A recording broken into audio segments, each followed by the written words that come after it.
I had hours, I think, of discussions with Neil about this is how we change this. This is how we make this better. I want to keep this person alive. I don't want this person to die. Let's do this. Let's make sure that this character has an arc and that she can actually come through something horrible, maybe the better for it.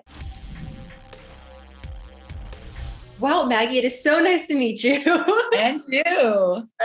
I was such a big fan of this film. Oh my goodness. Oh my God, I'm so glad to hear that. Oh my gosh, no. Oh, I love films with badass characters like this. Oh, so I was like, great.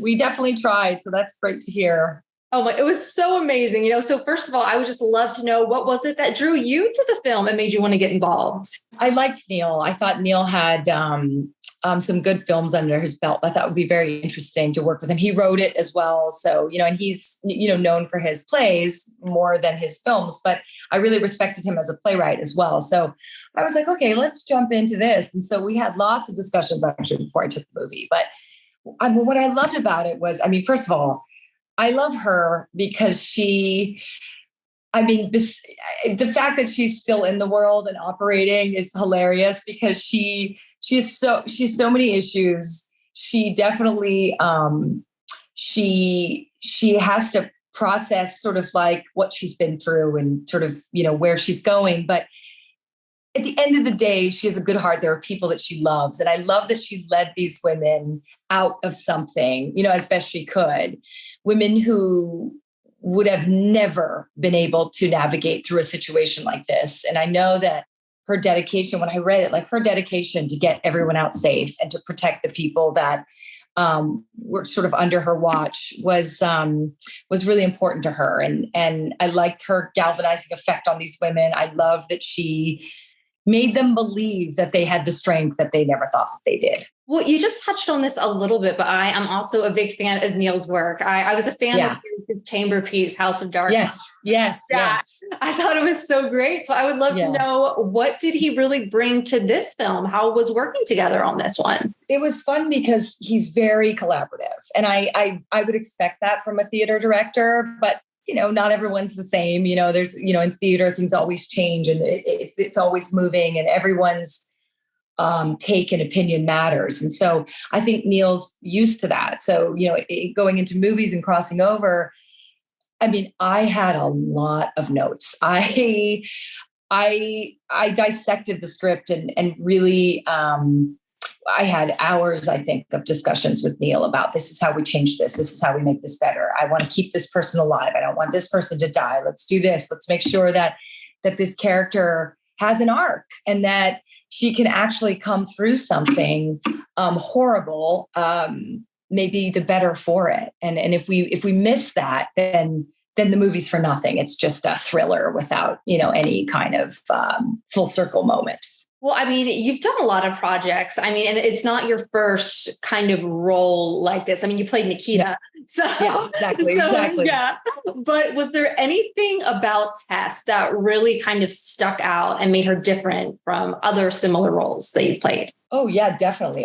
first of all, I love the fact that number one, she's a veteran, right? So she's a skilled woman who, has taken her own path. She obviously has her issues because of, what she's seen and done.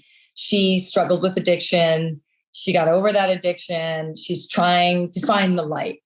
And I appreciate that about characters because I just feel like who isn't trying to do that? Who it doesn't want to be better? Who doesn't, in spite of ourselves, want to be, more understanding, easier to get along with, a person who can get along well with others at all. Tess is she's she's a total introvert. She does not like people. She has seen and done too much. And so it took her out of life. I think life sort of got sucked out of her. And so she wasn't living her best life, let's put it that way. And I think because of this loss and because of the situation that happens, she's able weirdly to find the light at the end of all of it after losing the sister that she loved. Probably the only person she ever loved was that girl. And that purity and that thing that girl reminded her of. I mean, it got taken away. And so she had to navigate not only through survival, but also in the end, like repair the relationship with the sister that she never saw eye to eye with and forge something together because they're all they have left. Yeah, I was going to ask you about that because I mean, I'm a really big fan of sibling dynamics in films. Yes. Yes, so am I. Yeah. Well, I mean, there was a really important one here, between your character and Beth. Could you give a little bit of insight into what was really important to bring out there? That was my whole MO. Like you nailed it. Like from the beginning, when I read the script, I was like, this relationship has to be better and it has to be even more contentious and we have to feel it right away. And originally Beth's character died really early in the movie. Both of her sisters didn't make it. And one of the things that I was adamant about doing was keeping Beth in because I felt as far as Tess's arc and Beth's, by the way, to be able to come out of this on the other end and see each other very differently. Beth knows Tess as, this, former military alcoholic, sort of like rebel who doesn't give a shit about anyone but herself, blah, blah, blah. And then she sees her in this situation and it's actually shocking to her how she's able to coordinate everyone, try to keep everyone safe. And in that moment, she's not looking at her as her sort of loser, pardon my fuck up sister. She's seeing her as a leader and she's seeing her as someone who is going to get them out. And all of a sudden there's hope with all of these women because of who she is. And I don't think before that moment, Beth had ever appreciated, who she was and what she'd been through. So there were a lot of things revealed about one another, through this traumatic experience that in the end is actually going to give them a relationship. Well, something I also noticed was that a lot of the characters really doubted Tess. All of them. Yeah. Which is frustrating because, she's such a great character. Yeah. Do you think she felt like she had anything to prove or she didn't really care what? Yeah, no, she really didn't. She felt a responsibility in terms of being the person with the highest skill set and the only person who could have kept these people safe. And I think that, if you've ever met anyone former military who served, they really have this sense of duty that's always with them. And it's one of the things that I admire most about servicemen and women is that wherever they go, even once they're retired, even once they're on leave, whatever it is, they're always so situationally aware and they're always looking for a way to contribute positively to, whatever it is that they can in their surrounding. And so for her, she's in this situation and I think that sense of duty really kicks in. Does she even like these women? No, she made it very clear from the beginning she can't stand them.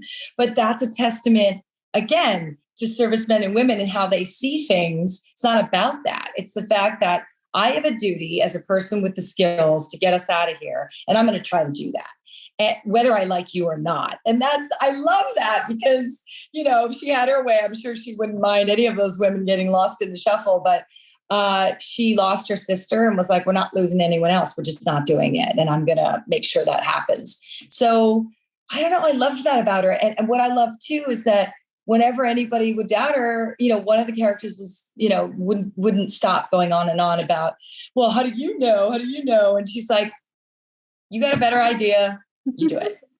I want you to lead these women out and get them out. I'm good. Like, I don't need to be doing this. And then it sort of shifted where I was like, oh, okay. All right, fine. Obviously no one's going to know the outcome. It's a stupid question. Like, how do you know this is going to work? She's like, I don't know it's going to work, but we have to do something. You're just going to sit here and scream. So it was just an interesting juxtapositioning of how people conduct themselves in an emergency or in a bind, right? Everybody, you don't know, right? How anyone's going to react until it all happens. Oh, absolutely. But it looks like it is time for me to wrap. But okay. Sorry. No, oh my gosh. I loved your answer. It was so great. Long answers. It was great. But thank you so much again for Thank you, Rachel. Really appreciate it. Have a great day.